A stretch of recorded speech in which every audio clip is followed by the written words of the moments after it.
اللہ تعالیٰ قرآن مجید میں ایک مقام پہ ارشاد فرماتا ہے وَمَا أَصَابَكُم مِّن مُّصِیبَةٍ فَبِمَا كَسَبَتْ أَیْدِیکُم وَیَعْفُو عَن کَثِیر۔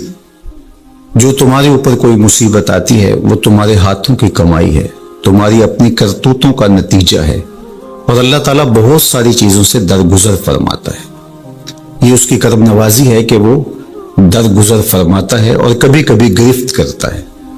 اگر وہ ہر کوتاہی پر گرفت کرنے لگے تو قرآن مجید میں ایک دوسرے مقام پہ ارشاد فرمایا کہ لوگوں کے ظلم کی وجہ سے، بے جا کاموں کی وجہ سے اللہ اگر گرفت کرنے لگے تو زمین کی چھاتی پر ایک چوپایا بھی زندہ نہ بچ پائے۔ تو اللہ جل شانہ اپنے بندوں کو معاف بھی فرماتا ہے اور ان کی گرفت بھی کرتا ہے۔ پچھلی امتیں جب گناہوں میں مبتلا ہوتی تو ان کو تنبیہات کی جاتی، ان کو سمجھایا جاتا انبیاء علیہ السلام کے ذریعے سے، اور انہیں چھوٹے عذاب کے جھٹکے دے کر کے تنبیہ کی جاتی۔ لیکن جب وہ قومیں نہ سنبھلتی تو اللہ تعالیٰ جل شانہ ان کے اوپر عذاب استیصال نازل کرتا۔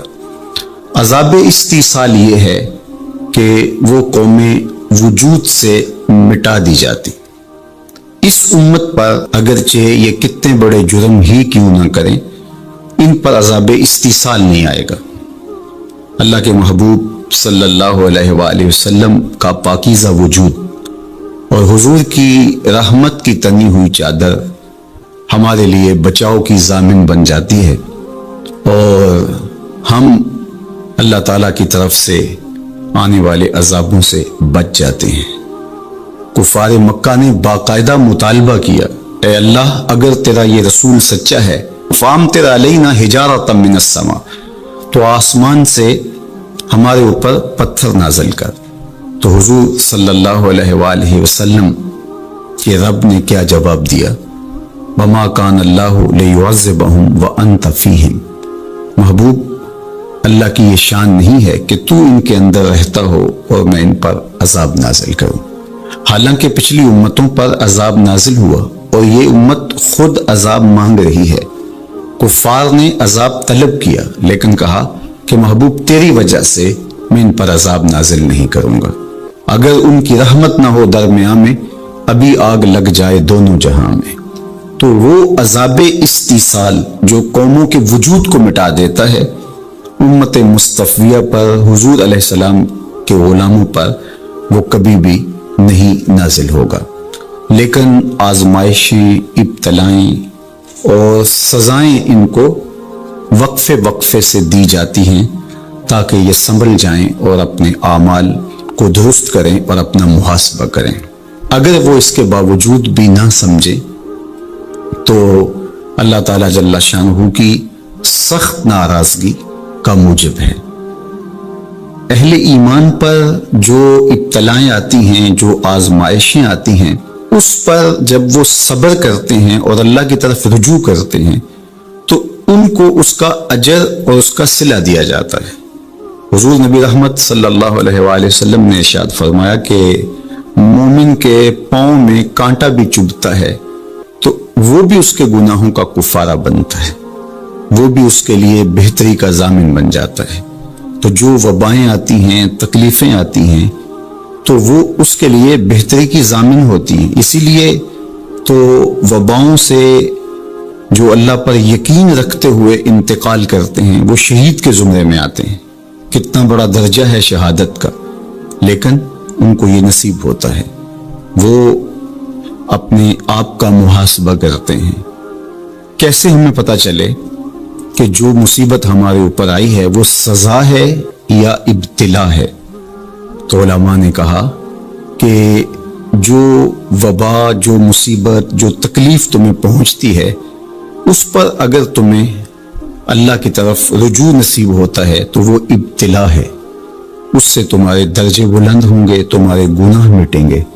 اور اگر ان آزمائشوں، ان امتحانات اور ان وباؤں کے باوجود بھی تمہارا اللہ کی طرف رجوع نہیں ہوتا اور تم اسی طرح اپنی زندگی کو گزارتے ہو جس طرح اس سے قبل گزارتے ہو تو وہ تمہارے لیے سزا ہے۔ تو مجھے اور آپ کو اس موقع پر دیکھنا ہوگا کہ ہم کس مرحلے سے گزر رہے ہیں، ہماری کیفیت باطن کیا ہے، کیا یہ خوف و ہراس کا عالم اور یہ وبائی امراض اور اس وقت پوری دنیا کے اوپر جو کیفیت ہے وہ ہمارے لیے اللہ کی قربت کا سبب بن رہی ہے، رجوع اللہ کا ذریعہ بن رہی ہے، توبہ و استغفار کا سبب بن رہی ہے، ہم اللہ تعالیٰ جل شانہ کی قربت حاصل کرنے کے لیے کوشاں ہو گئے ہیں، یا کہ ہمارے رویے، ہمارا طرز زندگی اور ہمارا انداز معاشرت بالکل تبدیل نہیں ہوا اور ہم جس طرح کی زندگی پہلے گزار رہے تھے اس طرح کی ہی زندگی بسر کر رہے ہیں، تو پھر یہ ہمارے لیے سزا ہے، ورنہ ہمارے لیے ابتلا ہے، آزمائش ہے، امتحان ہے، اور ہم اس میں اللہ کی قربت کے ذریعے سے اللہ کی پناہ میں آ کے سرخرو ہو رہے ہیں، کامیاب اور بامراد ہو رہے ہیں۔ یہاں ہمیں دیکھنا ہوگا کہ اس وقت سسکتی انسانیت کے لیے ہمارا رویہ کیا ہے، کیا ہم نے اشیاء خرد و نوش سے لے کر کے ضروری ادویات تک اور انسانی ضرورت کے لیے اس وبا سے بچنے کے لیے جو ماسک پہنا جاتا ہے اس کو حصول زر کا ذریعہ بنایا، یا کہ ہم انسانیت کی خدمت کے لیے اس وقت میدان عمل میں موجود ہیں۔ تو ہم اپنے عمل سے، اپنے رویے سے اپنے آپ کو جج کر سکتے ہیں، اپنے آپ کو دیکھ سکتے ہیں۔ اقبال نے کہا تھا اپنے دل سے پوچھ، ملا سے نہ پوچھ۔ تو ہمیں اپنے اندر سے فتویٰ ملتا ہے ہم کس جگہ پہ کھڑے ہیں، تو ہمیں اس حوالے سے اپنے آپ کو دیکھنا چاہیے۔ اللہ تعالیٰ جل شانہ نے ہمیں اس ابتلا میں، اس آزمائش میں مبتلا کیا ہے، تو اس میں اس کی حکمت بالغہ کیا ہے ہم نہیں جانتے، لیکن ہم اس کی طرف ہی رجوع کر کے، اس کے حضور عجز کر کے، اپنے گناہوں کی معافی مانگتے ہوئے کثرت استغفار کے ذریعے سے اس میں کامیاب اور سرخرو ہونے کی کوشش کریں۔ اللہ جل شانہ کے محبوب علیہ السلام نے ہمیں مشکلات سے صبر کے دامن کو تھام کر گزرنے کی تلقین کی ہے، اور صبر اجر کا ضامن بنتا ہے، اور اگر بے صبری کے ذریعے سے اور واویلے کے ذریعے سے ہم وقت گزارتے ہیں تو تکلیف تو اس سے کم نہیں ہوتی، لیکن اجر برباد کر بیٹھتے ہیں۔ ہمیں ایسی مشکل گھڑیوں میں صدقہ و خیرات کے ذریعے سے اللہ کی قربت اختیار کرنے کا حکم دیا گیا۔ فرمایا گیا داو مرداکم بالصدقہ، اپنے مریضوں کا علاج صدقے سے کرو، تمہارے امراض کا علاج صدقے میں چھپا ہوا ہے۔ جب تم صدقہ کرتے ہو تو مشکلیں ٹلتی ہیں، تکلیفیں دور ہوتی ہیں، اور پھر تضرع کے ساتھ، زاری کے ساتھ، دعاؤں کے ساتھ، التجاؤں کے ساتھ اللہ کے حضور پیش ہو جاؤ۔ تم امتحان گاہ میں کھڑے ہو، وَاسْتَقْبِلُوا امواج البلا بالدعاء والتضرع، فرمایا کہ بلاؤں اور آزمائشوں کی موجیں جب تمہاری طرف بڑھ رہی ہوں تو تم تضرع اور زاری کے ساتھ اللہ کی مدد اور اللہ کی پناہ لے لو، اور جب تم اس کی پناہ میں آ جاؤ گے تو پھر تکلیفیں تمہارا کچھ نہیں بگاڑ سکتی، تمہارے درجے بلند ہوں گے اور تمہاری خطاؤں سے اللہ درگزر فرمائے گا، اور تمہارے لیے راحتوں کے، کرم نوازیوں کے در کشادہ ہوں گے۔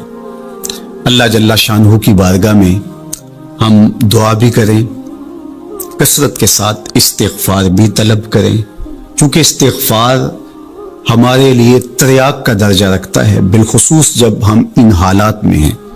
حضرت سیدنا عمر رضی اللہ تعالی عنہ فرماتے ہیں لو نزلت صاعقۃ من السماء ما اصابت مستغفرا، آسمان سے کڑکتی ہوئی بجلیاں بھی نازل ہوں تو جو استغفار کر رہا ہوگا وہ ان سے محفوظ رہے گا۔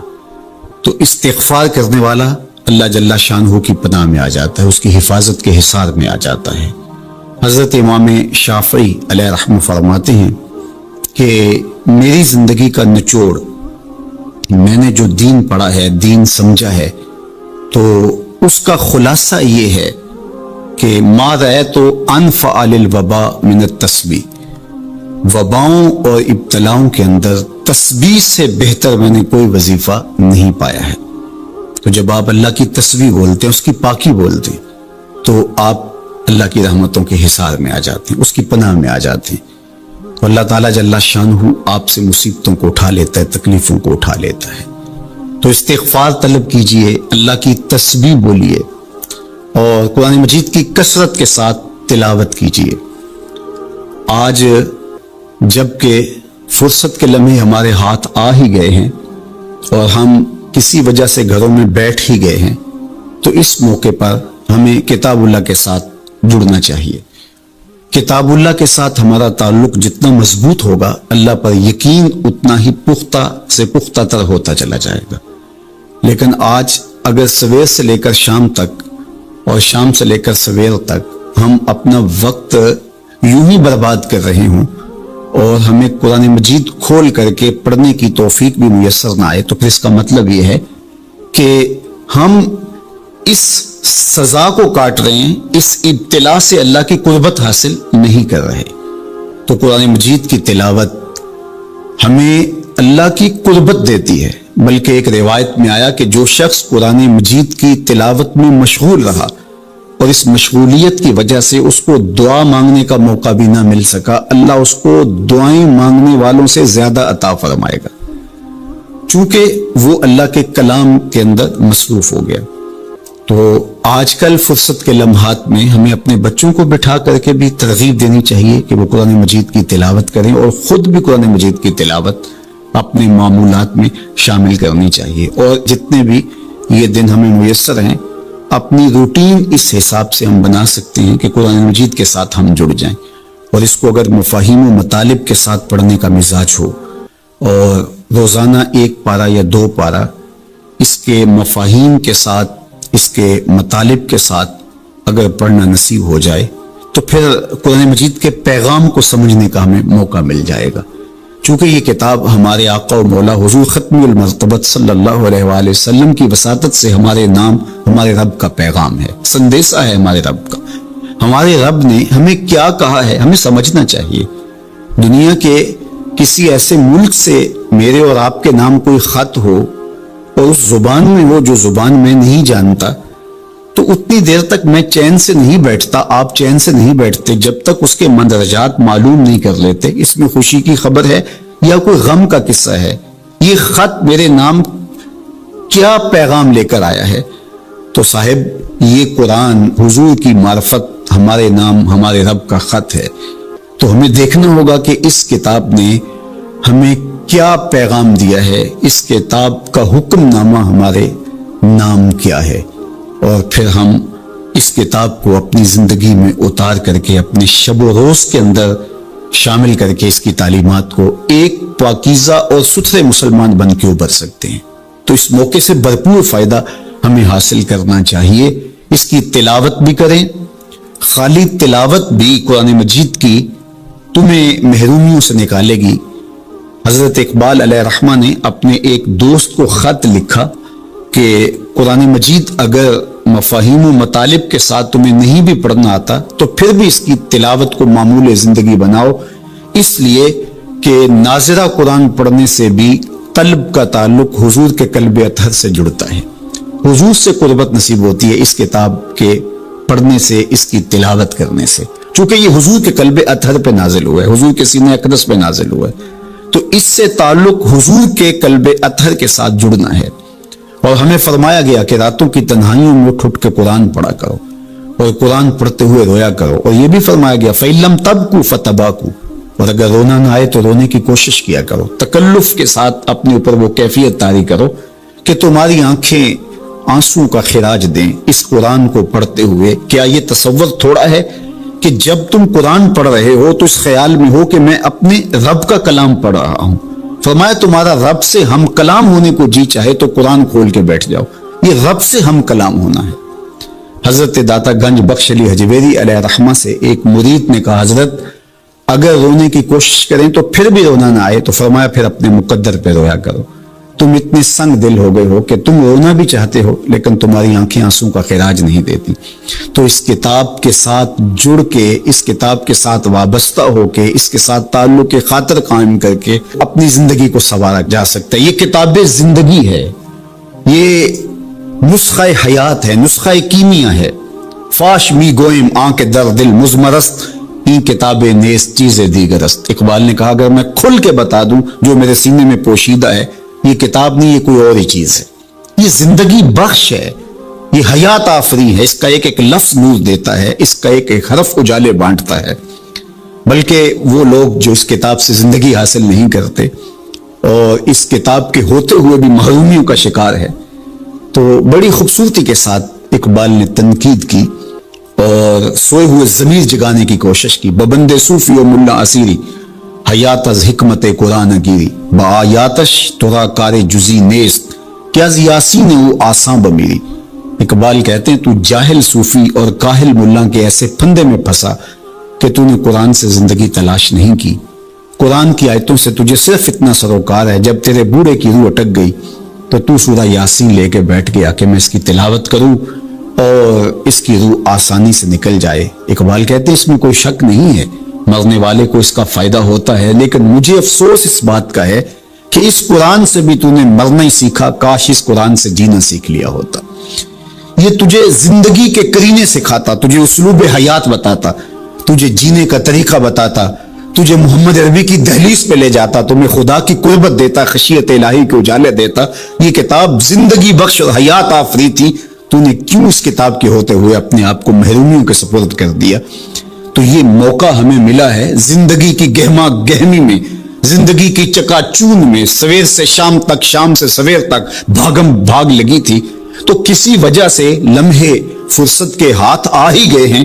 تو آئیے ہم اپنا ربط کتاب اللہ سے جوڑیں، قرآن سے جڑ جائیں اور اس کی تلاوت کو شعار زندگی بنا لیں. گھر تو می خواہی مسلمہ زیستن، نیست ممکن جز بقرآن زیستن. اگر تو مومن بن کے، مسلمان بن کے جینا چاہتا ہے تو قرآن کے بغیر تیرا ایک لمحہ بھی نہیں بیت سکتا. تو اس کتاب کے ساتھ ہمیں وابستہ ہونا چاہیے. روزانہ 1-2 پارے خود بھی پڑھنے چاہیے اور اپنے بچوں کو بھی اس کی ترغیب دینی چاہیے. روزانہ ہماری صبح کا آغاز تلاوت کلام مجید سے ہو تو زندگی کتنی خوشگوار، پر نور، تاباں اور منور ہوگی. تو اس موقع پر میں مشورہ دوں گا اپنے جملہ ناظرین سے، سامعین سے، کہ وہ کتاب اللہ کے ساتھ جڑ جائیں اور یہ کتاب دیکھنا کہ کیسے موتی اچھال کے تمہاری گود میں ڈالتی ہے. یہ دنیا کی واحد کتاب ہے جو اپنے قاری کو اس کے نفسیات کے مطابق، اس کے مبلغ علم کے مطابق، اس کے ظرف کے مطابق اس کو عطا کرتی ہے. دنیا کی کتنی کتابیں ہیں جو ایک عام شخص کے لیے تو دلچسپ ہیں، لیکن جو علم کی بلندیوں پر اڑ رہا ہے تو اس کے لیے اس کتاب میں کچھ بھی نہیں ہوتا. اور کتنی کتابیں ہیں جو اہل علم کے لیے تو سرمایہ ہیں، لیکن جو نچلے درجے کا عام شخص ہے اس کو اس کی سمجھ ہی نہیں آتی. لیکن قرآن ایک ایسی کتاب ہے، اس کو جس طبقہ زندگی سے تعلق رکھنے والا پڑھے، چاہے وہ ایک عام شخص ہو اور چاہے وہ بہت بڑا مدقق ہو، جو بھی پڑھے قرآن اس کو اس کے ظرف کے مطابق فیض دیتا ہے. ہم ہوئے، تم ہوئے کہ میر ہوئے، اس کی زلفوں کے سب ہی اسیر ہوئے.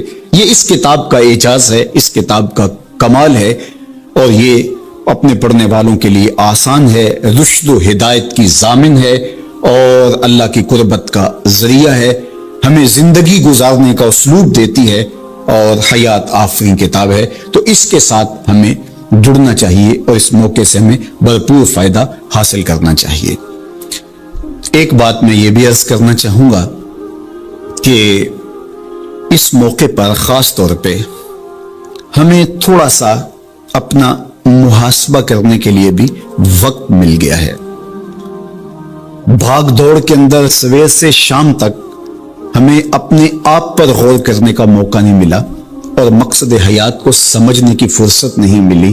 ہم کیوں آئے تھے دنیا پر؟ مقصد زندگی کیا تھا؟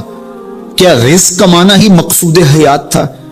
چلو حلال ہی صحیح، یہ تو کام چیونٹی بھی کرتی ہے صبح اپنی بل سے نکلتی ہے، کسی کو ضرر نہیں دیتی، تکلیف نہیں پہنچاتی، حلال رزق جمع کرتی ہے، اور شام تک وہ اس کام میں لگی رہتی ہے۔ موسم برسات کے لیے بھی جمع کرتی ہے، اپنے بچوں کے لیے بھی ضرورت پوری کرتی ہے، کسی کو تکلیف بھی نہیں پہنچاتی۔ اگر یہی وظیفہ حضرت انسان کا ہے تو پھر انسان میں اور حیوانات میں، بہائم، وحوش، طیور میں فرق کیا ہوا؟ یہ اشرف المخلوقات پھر کس بات پہ ہوا؟ تو کیا یہ انسان کے لیے باعث شرف ہے؟ نہیں، انسان کے لیے شرف کا سبب کوئی اور ہے۔ اس نے اپنے مقصد کو سمجھنا تھا، آنے کے مقصود کو جاننا تھا، اور جو اپنے مقصود زندگی کو ہی نہیں سمجھ پایا تو قرآن نے ایک مقام پہ ارشاد فرمایا، من کان فی ھذہ اعمی فہو فی الآخرۃ اعمی، جو اس دنیا میں اندھا رہا کل قیامت کے دن بھی نابینا اٹھایا جائے گا۔ اس سے ان آنکھوں کی بے نوری مراد نہیں ہے، وہ تو حدیث پاک میں آتا ہے جو آنکھوں سے آزمایا گیا، ان دو محبوب چیزوں سے آزمایا گیا، تو اس کو اللہ تعالیٰ اس کے بدلے میں قیامت کے دن اجر دے گا، صلہ دے گا۔ دنیا کے اوپر اگر کسی کو بینائی نہیں دی گئی تو کتنی بڑی آزمائش ہے۔ جہاں اندھیرا ہے، کائنات کی رنگینیاں، خوبصورتیاں، کائنات کا جمال، یہ کیا کچھ ہے کائنات کے اندر، لیکن وہ کچھ نہیں دیکھ پایا۔ اب وہ ایک عجیب اذیت سے تو گزرتا ہے لمحہ لمحہ، تو اس کا صلہ اس کو اس کے بدلے میں آخرت میں دیا جائے گا۔ تو یہ نہیں کہ دنیا کے اوپر نابینا تھا، کوئی ان ظاہری آنکھوں میں روشنی نہیں تھی تو قیامت کے دن بھی نابینا اٹھایا جائے، اس کا کیا قصور؟ اس سے مراد دل کا نابینا ہونا ہے۔ جو اس دنیا میں اندھا رہا، جس کے دل نے اللہ کی معرفت کا نور نہ پایا، جو مقصد زندگی نہ سمجھ پایا، جو مقصد زیست نہ سمجھ پایا، میں دنیا پہ آیا کیوں تھا، وہ کیا خوب کہا تھا اکبر الآبادی نے، کیا بتائیں احباب کیا کار نمایاں کر گئے، بی اے کیا، نوکر ہوئے، پینشن ملی اور مر گئے۔ زندگی کا یہ مقصد تو نہیں ہے۔ تو زندگی کسی کام کے لیے ہم اللہ کی معرفت حاصل کریں، اپنی زندگی کے مقصود اور مدعا کو سمجھیں کہ ہم کیوں تخلیق کیے گئے، اور ہمیں فہم و فراست اور عقل و خرد سے کیوں نوازا گیا۔ تو وہ مقصد اگر ہم نے نہیں پایا تو اس موقع پہ ہمیں اپنا محاسبہ کر کے غور کرنا ہوگا اور اپنی زندگی کی راہوں کو درست کرنا ہوگا۔ اللہ کے حضور رجوع کریں، سچی توبہ کریں۔ آج یہ تھوڑے سے حالات دگرگوں ہوئے اور موت آنکھوں کے سامنے رقص کرتی ہوئی نظر آئی۔ ابھی تو ہم نے سوشل میڈیا پہ مختلف لوگوں کی موت کے رقص کو دیکھا، ہم نے الیکٹرانک میڈیا کے اوپر مختلف ممالک کی خبریں دیکھیں اور دل لرزنے لگے۔ اور جب اپنی آنکھوں کے سامنے ان لوگوں نے یہ مناظر دیکھے ہوں گے تو کیا عالم ان کا ہوگا اور کیا کیفیت ان پر بیتی ہوگی، اور کس کرب سے، کس اذیت سے وہ گزرے ہوں گے۔ اور ہزاروں انسانوں میں سے کوئی ایک شخص آغوش موت میں اترا، اور اس کی سسکیاں اور آخری لمحے اس کی تڑپ اور اس کی بے چینیاں اور اس کے خاندان کی محرومیاں اور ان کی آنکھوں سے برستے ہوئے آنسو دل لرزا دیتے ہیں۔ تو ذرا 2 لمحوں کے لیے تصور کر لیجئے کہ اربوں انسان ہیں، تو چند ہزار لوگ آغوش موت میں اترے تو ہمارا وجود لرزنے لگا، تو وہ لمحہ کتنا دردناک ہوگا جب یہ زمین بھی لپیٹی جا رہی ہوگی، جب آسمان بھی لپیٹا جا رہا ہوگا، اور ہر ذی روح اس دنیا سے رخصت ہو رہا ہوگا، اور خوف قیامت اور قیامت کا وہ زلزلہ، وہ جھٹکا، اپنے اطراف میں دائیں بائیں آگے پیچھے لاشیں گرتی نظر آئیں گی، اور پھر جسموں کے پرزے اڑتے ہوئے دکھائی دیں گے۔ اذا زلزلت الارض زلزالها واخرجت الارض اثقالها وقال الانسان ما لها یومئذ تحدث اخبارها۔ وہ داروگیر کے لمحے، وہ ایک خوفناک چنگھاڑ اور چیخ، وہ اتنا دردناک لمحہ ہوگا کہ ہول قیامت سے پیدا ہوتے ہوئے بچے کے بال سفید ہو جائیں گے۔ وہ اتنا دردناک لمحہ ہوگا۔ تو وہ لمحہ بھی آنے والا ہے، اور ہم سب لوگ آغوش موت میں اترنے والے ہیں۔ اگر اس وبا سے میں اور آپ بچ کے نکل بھی جاتے ہیں تو کیا موت سے ہم بچ پائیں گے؟ تو یہ ہمارے لیے ایک جھنجھوڑنے کا لمحہ ہے، ہمیں تنبیہ کی جا رہی ہے، یہ تازیانہ عبرت ہے ہمارے لیے، اور ہم اپنی آخرت کی بہتری کے لیے کوشش کر لیں اور دیکھیں کہ یہ لمحات زندگی کے اور یہ گھڑیاں جو آج ہمیں میسر ہیں، ایک وقت آئے گا یہ بھی میسر نہیں ہوں گے، اور اگر آج ہم نے عبرت حاصل نہ کی تو پھر سوائے ہاتھ ملنے کے کچھ نہیں ہوگا۔ وہ ایک فقیر تھا، بازار سے گزر رہا تھا تو لوگوں کو دنیا میں کھوئے ہوئے دیکھا تو دل میں رحم جاگا، تو ان کو سمجھایا کہ یہ سب کچھ دنیا ہی نہیں ہے، اس دنیا کے بعد بھی کوئی جہاں ہے، تم نے کسی کے حضور پیش ہونا ہے اور اپنے اعمال کی جواب دہی تمہارے کندھوں پہ ہے، تو آؤ اپنی آخرت کو یاد کرو اور اپنے رب سے تعلق جوڑ لو۔ لوگوں نے کہا جا بابا کام کر، تجھے کیا پتا کہ دنیا کی لذتیں کیا ہیں اور ہم کس کام کاج میں لگے ہیں، جا اپنا کام کر۔ وہ شخص دل برداشتہ ہو گیا، وہاں کھڑا ہو کے آنسو بہانے لگا۔ کوئی شخص گزرتا ہوا رکا تو اس نے ایک شخص کو روتے ہوئے دیکھا تو رک کے کہنے لگا کہ کسی نے تجھے تنگ کیا ہے، کسی نے تیرے اوپر کوئی زیادتی کی ہے، تم کیوں رو رہے؟ اس نے کہا کسی نے کوئی زیادتی نہیں کی، بس ان کے رویے نے رلا دیا۔ کہا کیا ہوا؟ کہا گزر رہا تھا، ان کو دنیا میں کھوئے ہوئے دیکھا، دل میں خیال جاگا کہ ان بندوں کی اور رب کی صلح نہ کروا دوں۔ تو کہا پھر کیا بنا؟ کہا وہ تو مان گیا تھا، یہی نہیں مانے۔ وہ تو کہتا تھا لے آ میری دہلیز پہ، میں سارے گناہ معاف کر دوں گا۔ التائب من الذنب کمن لا ذنب لہ، گناہ سے توبہ کرنے والا ایسا ہو جاتا ہے جس طرح اس نے گناہ کیا ہوا ہی نہیں۔ نامہ اعمال سے بھی گناہ مٹا دیے جاتے ہیں، فرشتوں کی یادداشتوں سے بھی محو کر دیے جاتے ہیں، اور گناہ جس جگہ پہ کیے زمین گواہ ہوتی ہے، ہاتھ پاؤں گواہ ہوتے ہیں، سب جگہوں سے محو کر دیے جاتے ہیں۔ اور گناہ سے توبہ کرنے والا ایسے ہوتا ہے جیسے اس نے ابھی ماں کے پیٹ سے جنم لیا ہو۔ تو کہا وہ تو کریم ہے، سورج ابھی مغرب سے طلوع نہیں ہوا، رحمت کا در کشادہ ہے، توبہ کا دروازہ بند نہیں ہوا، تو میرا خیال تھا ان بندوں کی اور رب کی صلح کروا دوں۔ تو وہ تو مانتا تھا، ہم تو مائل بکرم ہیں، کوئی سائل ہی نہیں، لیکن ان سے بات کی تو یہ نہیں مانے۔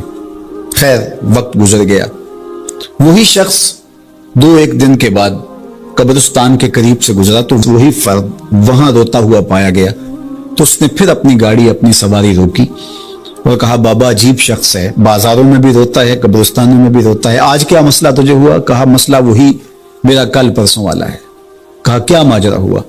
کہا بازار میں گیا تھا اور میرا خیال تھا کہ بندوں اور رب کی صلح کروا دوں، وہ تو مان گیا لیکن یہی نہیں مانے، مایوس ہو کے آج قبرستان والوں کے پاس آ گیا اور یہاں میرا خیال یہ ہوا ان کی اور اس کی صلح کروا دوں۔ تو بڑی دلچسپی سے پوچھا کہ آج کیا بنا؟ کہا آج یہ مان گئے، وہ نہیں مانتا۔ تو قبل اس سے کہ ہم مانے، یا لیتنی قدمت لحیاتی، ہائے میں نے یہ زندگی آخرت کے لیے آگے بھیج دی ہوتی، لیکن وقت بیت چکا ہو۔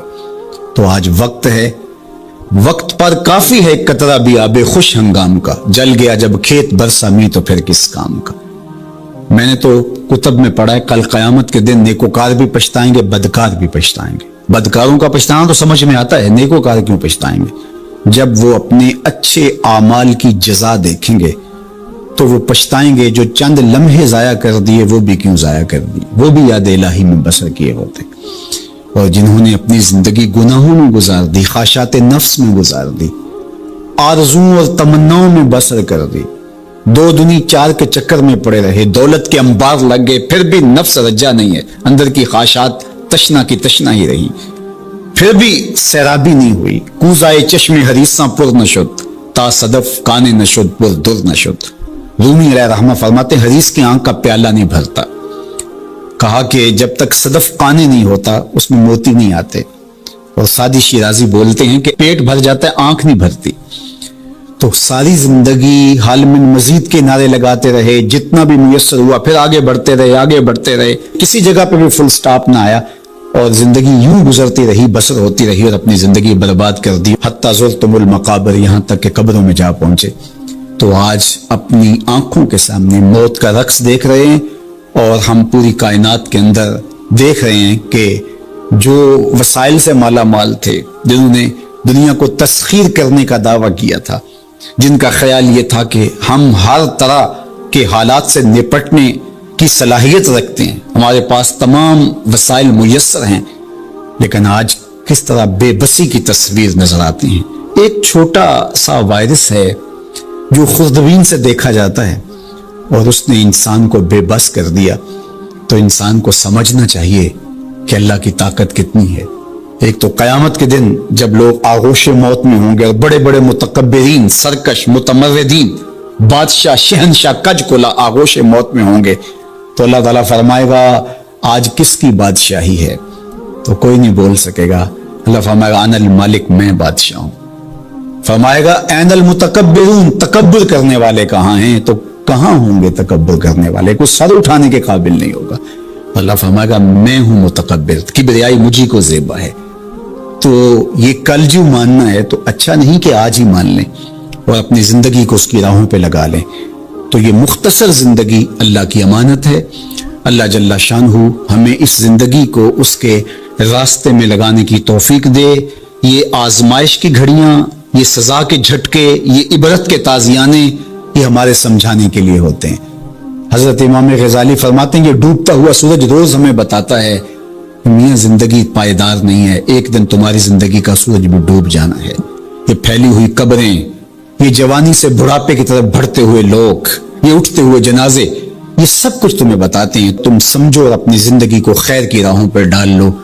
آج لمحہ ہے زندگی کا موجود لمحہ، اور آج کا پچھتاوا کل کی بہتری کی ضمانت ہوگا۔ کل کا پچھتاوا سوائے حسرت بڑھانے کے اور کچھ نہیں ہوگا۔ اللہ مجھے آپ کو زندگی کی اچھائیاں نصیب فرمائے۔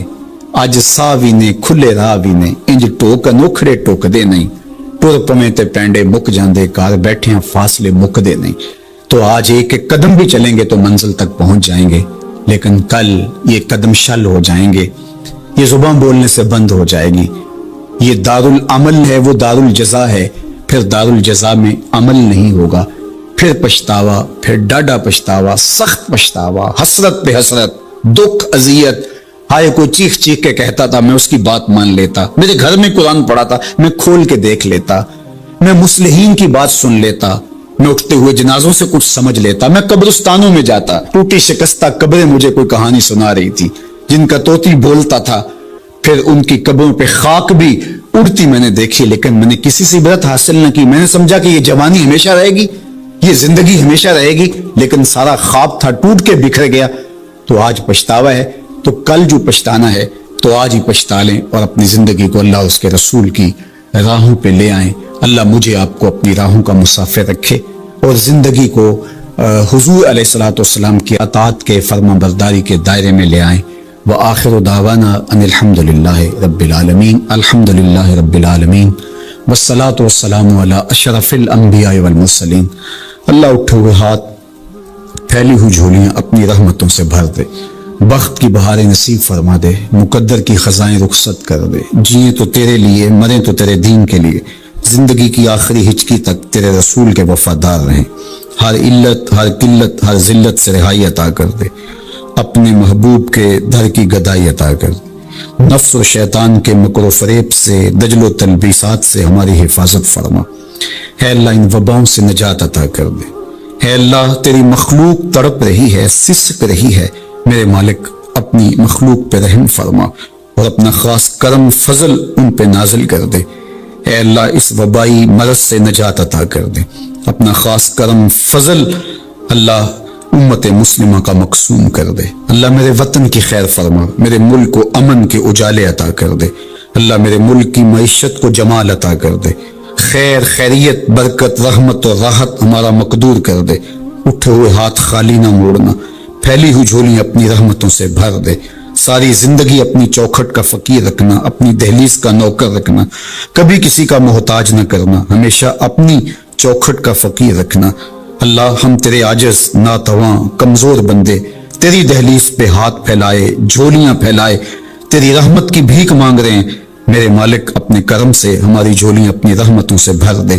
اس وبائی مرض سے اہل وطن کو، پورے عالم کو نجات عطا کر دے۔ اے اللہ اس مرض کو دور کر دے، اس کو ہواؤں میں اڑا دے، دنیا کے افق سے اس کو غائب کر دے۔ اللہ جو موجود ہے اس کے لیے اپنے کرم سے دوائیں نصیب فرما۔ اے اللہ اپنا خاص کرم فضل اس وطن پاکستان کے شامل حال فرما، جو مسیحا قوم کے اس وقت اس بیماری کے ساتھ نبرد آزما ہیں اور مشکل حالات کے اندر مریضوں کی دیکھ بھال کر رہے ہیں، اللہ ان ڈاکٹرز کو حفاظتوں کے حصار میں رکھنا، ہماری پاک فوج، ہماری پولیس اور ہمارے ادارے جس طرح اس مشکل گھڑی میں قوم کے ساتھ آ کھڑے ہوئے، اپنی جانوں کو ہتھیلیوں پہ رکھ کے اے اللہ ان کی حفاظت فرما، ان کے اہل و عیال کی حفاظت فرما، ان کے بچوں کی حفاظت فرما، ان کی نسلوں کو خوشبودار رکھنا اور اپنی پناہوں کا حصار عطا کرنا۔ اللہ میرے وطن میں نظام رسول کی بہاریں پیدا کر دینا، اللہ خیر اور بھلائی مقسوم کر دینا۔ اے اللہ سسکتی انسانیت کا یہ درد دیکھ کر کے دنیا کے جو کارپرداز ہیں ان کو یہ سوچنے کی توفیق دے کہ کشمیر میں، القدس میں اور دیگر بلاد اسلامیہ کے اندر سسکتی انسانیت کیسے وقت کاٹتی ہے، اور دنیا کے اوپر امن کے لیے پائیدار کوششیں کرنے کی توفیق عطا فرما۔ اللہ ہمارے اٹھے ہوئے ہاتھ خالی نہ موڑنا، جملہ ناظرین کی جتنی دعائیں ہیں اللہ اپنے کرم سے مستجاب فرمانا، بے اولادوں کی جھولیاں اولاد سے بھر دینا، دکھیوں کے دکھ دور فرمانا، پریشان حالوں کی پریشانیاں دور فرمانا، بیماروں کو شفا عطا کر دینا، بے اولادوں کی گودیاں اولاد سے ہری کر دینا، انہیں اولاد نرینہ بھی بخشنا، اولاد مادینہ بھی بخشنا، اور ان پر اپنی خاص رحمات کا نزول کر دے۔ وصلی اللہ تعالی علی النبی الامین وعلی آلہ واصحابہ۔